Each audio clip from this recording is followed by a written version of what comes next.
This is lesson 24, and in this lesson we'll be using last lesson where we looked at the idea of is all change necessarily progress, and we'll be extrapolating that to the whole of Papua New Guinea.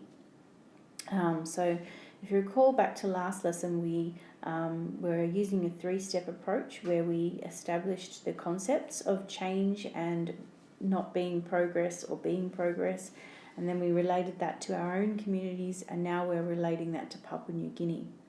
So these are the questions that we're looking at this lesson, and we're going to do it in a learning map style.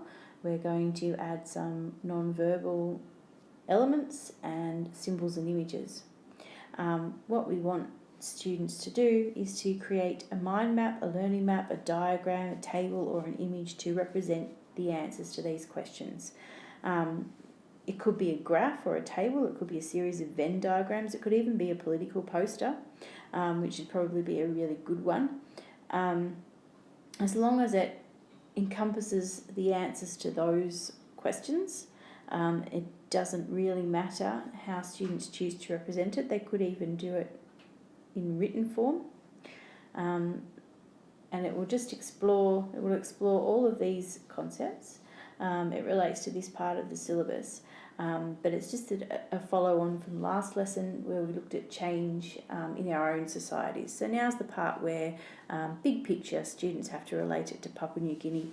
And remember back a few lessons ago when we talked about students having an opinion. This is another time when students have to have an opinion and they have to start developing that.